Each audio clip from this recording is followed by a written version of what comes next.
Okay, so let's add a bit of low end to this fluffy bit here. And it's going to be just as simple, I hope, as adding a bit of a sine underneath it.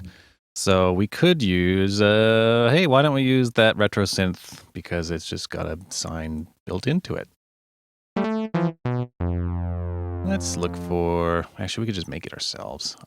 Just kind of want a single oscillator.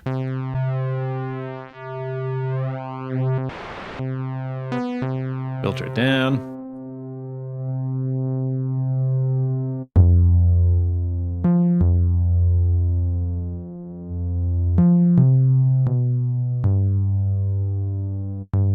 And I don't want it doubled.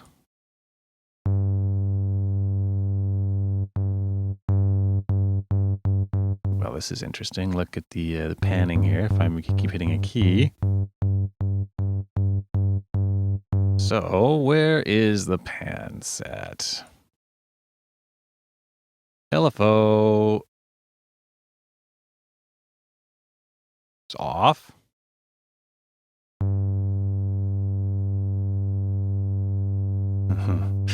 Right. Where's the panning?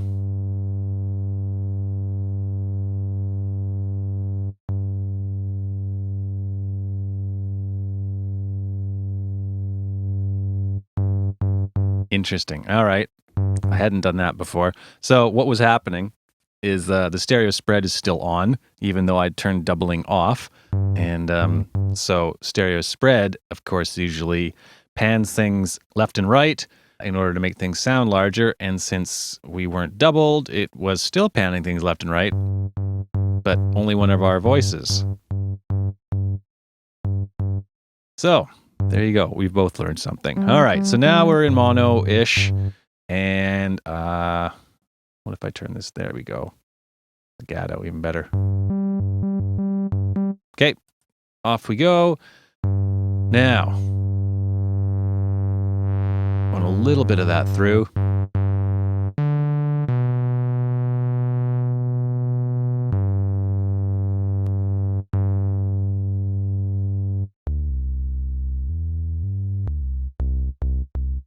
Okay. I don't really want any filter envelope on it.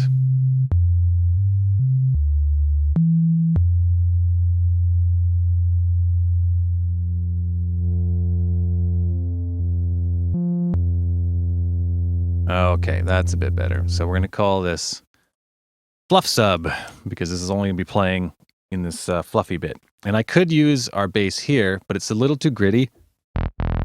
Like way too gritty. So I just wanted something that kind of sticks underneath and just adds a bit of meat to the chords and everything. So what I could do is just grab one of the notes from the chords, or we can just play through it like this and see what sounds good. But first of all, I'm going to add in a little bit of distortion.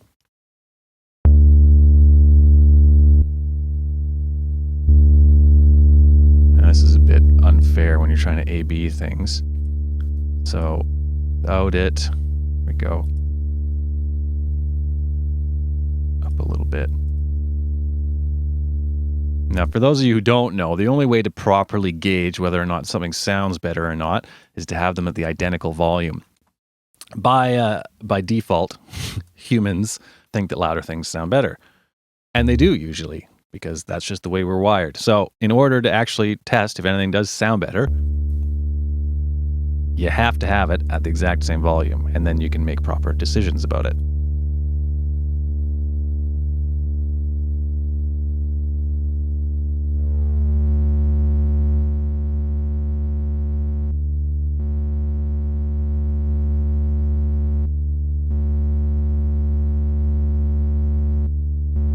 See, it's a little too much.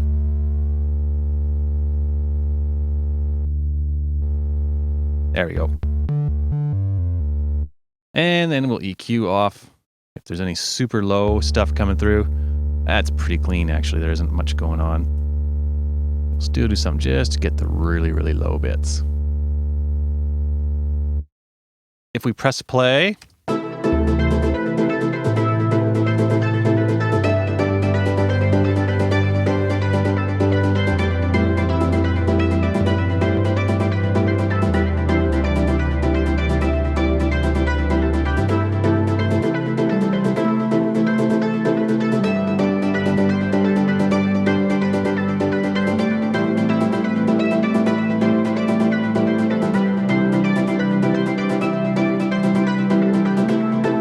So I can alternate. I was just playing along there, and I can just alternate from an A to a G. G is about as low as I'm going to want to go. And I'm playing them up an octave just so I can hear the thing. I can put the output back to normal. So we got a bit of gain on the meter there. So I can press T, get my pencil tool up, drag. Actually, what I'll do is I'll just make it 2 bars. And there's an A, make you, oops, 1, and then down, select them. Whoa, there's the money. Whoops. So what I've done there is I've made them 1 bar instead of 2 bars each.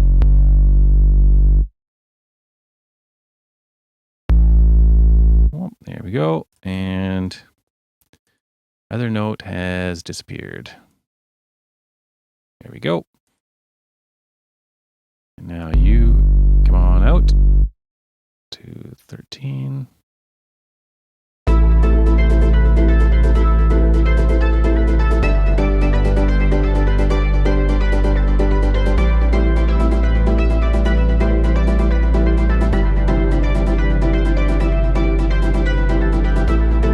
Right, so the G is pretty much about 50, and that's as low as we're going to want to go.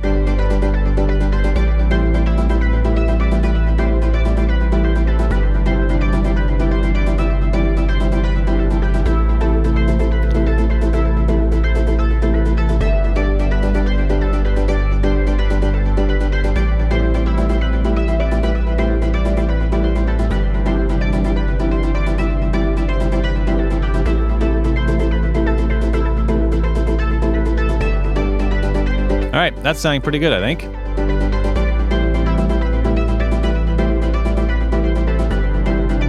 And in fact, I can make this... Can I make this mono? Nope, apparently not. That's all right. It looks mono enough for me. That's it for this one. I'll see you in the next video.